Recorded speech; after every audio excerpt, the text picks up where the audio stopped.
मणिपूरमध्ये हिंसाचार थांबण्याचं काही लक्षण दिसत नाही आहे आणि जवळजवळ 1 महिन्याहून जास्त वेळ झालेला आहे आणि अजूनसुद्धा घरं जाळली जात आहेत.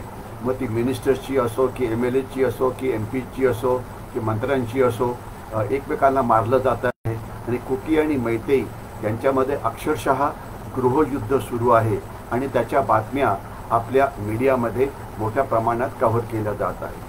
परंतु त्याच्यामध्ये एक अतिशय महत्त्वाची घटना घडली, ती म्हणजे एक आपले मणिपूरमध्ये अनेक जण सैन्यामध्ये आहेत आणि सैन्यामध्ये राहून 30-40 वर्ष सर्व्हिस करून ते रिटायर होऊन आता मणिपूरमध्ये ते सेटल झालेले आहे आणि सैनिक असल्यामुळे त्यांना नेमकं तिथे काय होतं आहे याची अतिशय चांगली माहिती आहे. तर एक अतिशय घटना व्हायरल झाली सोशल मीडियावरती, ती म्हणजे मणिपूरचे एक retired lieutenant general LN Singh, retired lieutenant general LN Singh यांचं ट्विट व्हायरल झालं की आम्हाला वाचवा, मी एक सामान्य माणूस आहे आणि मणिपूरमध्ये गृहयुद्ध सुरू आहे आणि इथली जी परिस्थिती आहे ही परिस्थिती लेबनॉन म्हणा किंवा सीरिया म्हणा किंवा इराक म्हणा त्याच्याहून सुद्धा भयंकर आहे. म्हणजे जगातले सर्वात हिंसक देश कुठले तर लेबनॉन, सीरिया, नंतर अफगाणिस्तान वगैरे. त्यांचं म्हणणं आहे की तिथली परिस्थिती त्याच्याहून सुद्धा गंभीर आहे आणि ते बरोबर पण आहे, कारण हिंसाचार किती होतो आहे हे मीडिया अतिशय चांगल्या पद्धतीने कव्हर करत आहे. इमॅजिन करा की लेफ्टनंट जनरल हुद्द्याचे जनरल LN सिंग हे अतिशय अनुभवी आहेत. 2-3 वर्षापूर्वी रिटायर झाले आणि रिटायर व्हायच्या आधी पुण्यामध्ये जी इंटेलिजन्स स्कूल आहे त्याचे ते कमांडंट होते. तर त्याच्यामुळे त्यांना आपल्या भागात काय चाललेलं आहे याची अतिशय चांगली कल्पना आहे. दुसरे तिथले अजून एक लेफ्टनंट जनरल आहेत, त्यांचं नाव आहे हिमालया सिंग. हिमालय सिंग यांच्या ज्या पत्नी आहेत ती त्या मराठी आहेत, म्हणजे एक महाराष्ट्रीयन. त्यांनी एका महाराष्ट्रीयन स्त्रीशी, महाराष्ट्रीयन लेडीशी त्यांनी लग्न केलेलं आहे आणि ते पण तिथे सेटल झालेले आहे आणि त्यांचंसुद्धा या विषयावरती पुष्कळसं लेखन आलं होतं. तर दोघांचं म्हणणं थोडक्यामध्ये असं आहे की परिस्थिती अतिशय गंभीर आहे आणि हे त्यांचं जे ट्विट होतं त्याच्यावरती जे आपले चीफ ऑफ आर्मी स्टाफ होते जनरल मलिक कारगिल वॉरच्या वेळेला, त्यांनी ते ट्विट प्राईम मिनिस्टर म्हणजे पंतप्रधान श्री नरेंद्र मोदी आणि गृहमंत्री श्री अमित शहा यांच्याकडे पाठवलं की अहो लक्ष द्या की जरा जी गडबड होते तो हिंसाचार काही कमी होत नाही. तर आज आपण या विषयावरती चर्चा करू की हिंसाचार थांबवण्याकरता करायला काय पाहिजे. लक्षात असावं, मणिपूरमध्ये कुकी किती आहेत, नागा किती आहेत, 40%, 55% मैतेई आहेत. मैतेईमध्ये 70-80% हिंदू आहेत, 10% मुस्लिम आहेत, 15-20% ख्रिश्चन आहेत. या सगळ्या आकडेवाऱ्या त्याच्या पहिले आल्या आहेत, तर त्याच्यात मी जाणार नाही. परंतु एवढं नक्की की कुकी आणि मैतेई यांच्यामध्ये गृहयुद्ध सुरू आहे. त्यांनी कुकी ग्रुपनी 2 मैतेई मारले की हे 3 मारतात, 3 कुकी मारतात, 3 कुकी मारले की हे 4 मैतेई मारतात आणि ही एक न संपणारं महाभारत इथे सुरू आहे.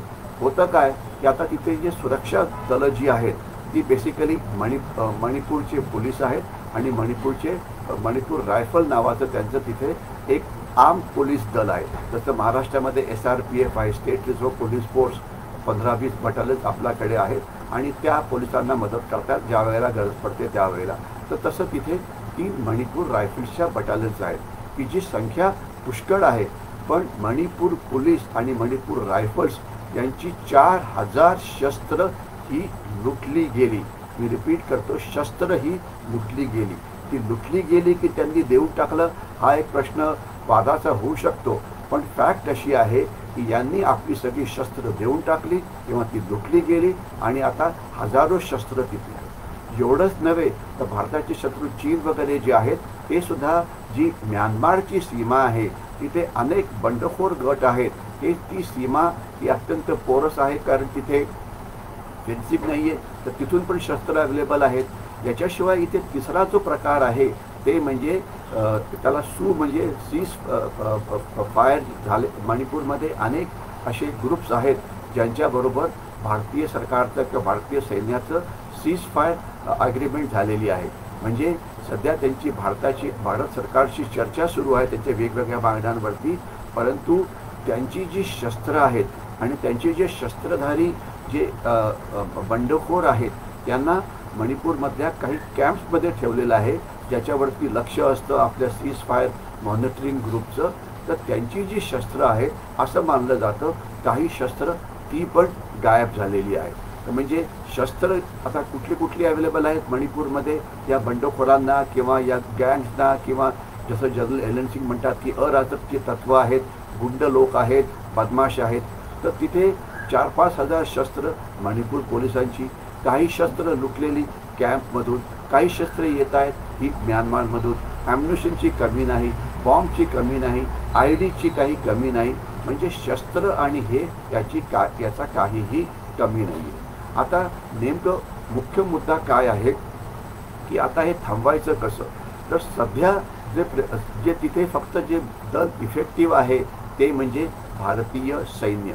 जी लास्ट आकडेवारी पब्लिश झाली होती वर्तमानपत्रामध्ये, त्याच्यामध्ये जर मला ती आकडेवारी नीट आठवत असेल तर जवळजवळ 158 आर्मी आणि आसाम रायफलचे कॉलम्स आज मणिपूरमध्ये काम करत आहेत गेल्या काही दिवसापासून. म्हणजे दहशतवादी विरोधी अभियान राबवत आहेत आणि ते तिथे काय काम करत आहेत.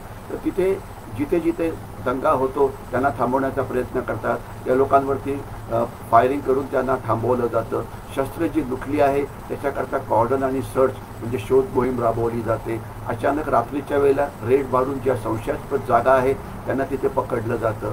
रात्रीच्या वेळेला पेट्रोलिंग म्हणजे गस्त घातली जाते. म्हणजे रात्रीच्या वेळेला सैन्याची तिथे एवढी हरकत सुरू असते की ज्याच्यामुळे हे जे बंडखोर आहेत जे हिंसाचार करतात त्यांची बाहेर पडायची हिंमत नको, हे चाललेलं आहे.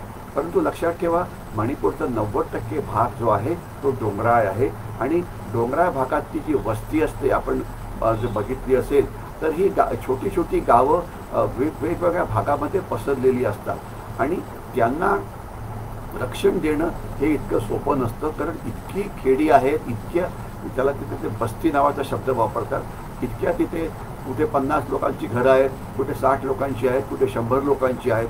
तर प्रत्येक बस्तीला कसं सुरक्षा प्रदान करायची हे भारतीय सैन्यासमोर असलेलं अतिशय मोठं आव्हान आहे.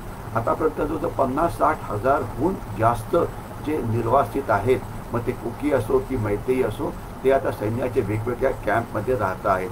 आणि आसाम रायफल तसं म्हटलं तर हे पॅरामिलिटरी फोर्स आहे, परंतु त्यांचे जे ऑफिसर्स असतात, अधिकारी असतात, हे केवळ भारतीय सैन्यामधलेच असतात.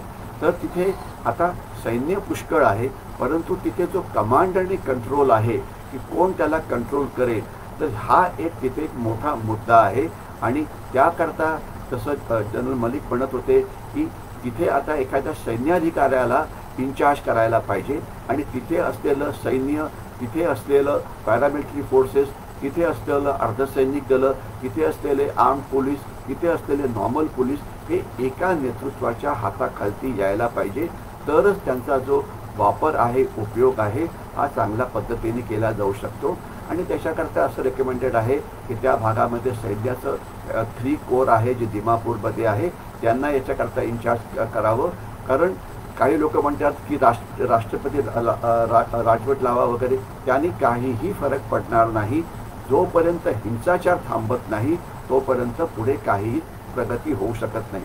आणि हिंसाचार थांबवण्याचं काम सध्या एकच इन्स्टिट्यूशन सध्याच्या परिस्थितीमध्ये करू शकते, ती म्हणजे भारतीय सैन्य. आणि ते करतं आहे. आणि आपण जर पेपरमध्ये वाचलं तर भारतीय सैन्याचं तिथे कुकी असो की आपले नागा असो की मैतेई असो, ते भारतीय सैन्याचं फक्त कौतुकच करत आहेत. लक्षात ठेवा, बाकी सगळ्यांना ते म्हणजे त्यांच्या विरुद्ध बोलत आहेत, मग ते मणिपूर पोलीस असो की इतर अर्धसैनिक दलं असो, परंतु भारतीय सैन्याचं कौतुकच होत आहे. आणि आपल्याला एक माहिती वाचून ऐकून आश्चर्य वाटेल की तिथे आता भारतीय सैन्याचं जे 21 पॅरा स्पेशल फोर्सेस आहे त्यांना पण तिथे तैनात करण्यात आलेलं आहे. तर मला वाटतं की हिंसाचार थांबवणं हे सर्वात मोठं काम असेल. आणि त्याकरता आता प्रत्येक कॉलमबरोबर एखादा कधी मॅजिस्ट्रेट असतो, काही ठिकाणी जॉईंट ऑपरेशन केलं जातं की ज्याच्यामुळे नंतर सैन्याच्या विरुद्ध कुठली कायदेशीर कारवाई होऊ नये म्हणून. तर काम सुरू आहे. पण सध्या सैन्य अजून कमी पडतं आहे. म्हणून मला वाटतं की पहिले सैन्याची संख्या वाढवायला पाहिजे आणि दुसरं एक युनिफाईड कमांड हा सुरू व्हायला पाहिजे. DGP वगैरे हे कमांड काही त्याला हे करू शकणार नाहीत आणि तरच हा जो व्हायलन्स आहे याच्यावरती कंट्रोल हा केला जातो. आजकाल होतं काय आहे की सैन्याची हरकत होऊ नये म्हणून वेगवेगळ्या ठिकाणी बॅरिकेड्स लावलेले असतात, तिथे दगड-धोंडे टाकलेले असतात आणि काही ठिकाणी तर जे तिथले अनेक ग्रुप्स आहेत ते सैन्यापेक्षा आसाम रायफलनी बाहेर पडू नये म्हणून त्यांच्या ते गेटवरती पहारा देऊन बसलेले आहेत.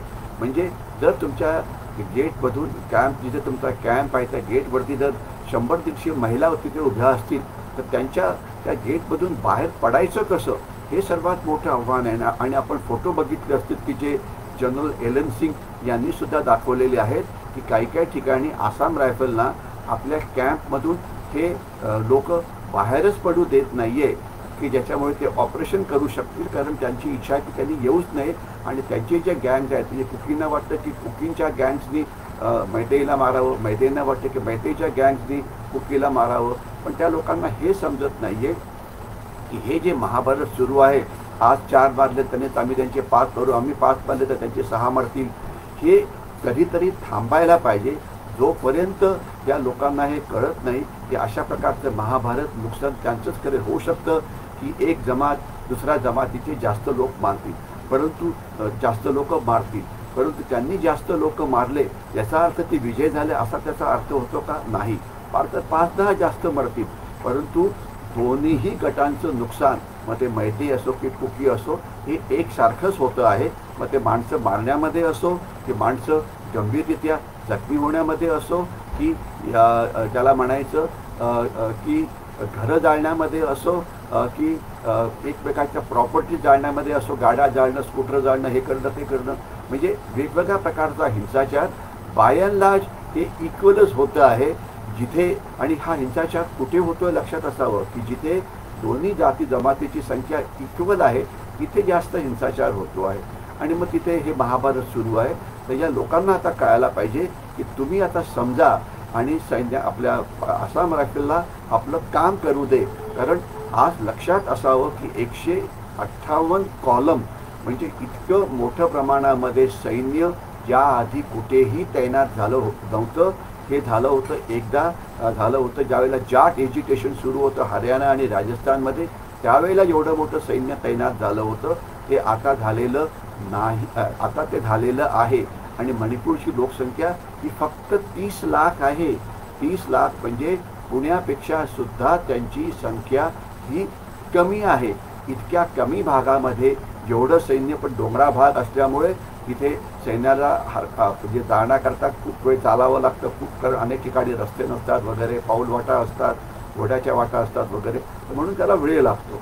परंतु तसं मी पुन्हा म्हणतो की 2-3च गोष्टी व्हायला पाहिजेत. एक तर सैन्याला सगळी ताकद द्यायला पाहिजे, सैन्याची संख्या तिथे वाढवायला पाहिजे, सैन्याचे स्पेशल फोर्सेस जे आहेत पॅरा कमांडोज त्यांची संख्या तिथे वाढवायला पाहिजे. आणि याच्याशिवाय सगळा ओव्हरऑल कंट्रोल हा तिथे एका सैन्य अधिकाऱ्याला द्यायला पाहिजे. तसं झालं तरच हा हिंसाचार लवकर संपू शकेल. कारण तिथले पोलीस, तिथले मणिपूर रायफल यामध्ये त्यांच्यावरती कुठल्याही जाती जमातीचा आता विश्वास राहिलेला नाही आहे. त्यांची शस्त्रच त्यांच्याकडे नाही, तर ते काय काम करतील. तर म्हणून मला वाटतं की या सगळ्यांना कळायला पाहिजे. हिंसाचार करण्याकरता, थांबवण्याकरता हे जे तिथले सिनियर लोक आहेत, ओपिनियन मेकर्स आहेत, त्यांनी पण आपल्या लोकांना समजवायला पाहिजे. पीस कमिटीमध्ये कोणी जायलाच तयार नाही, कारण ते लोक घाबरतात की पीस कमिटीला जर मारलं तर कसं होईल.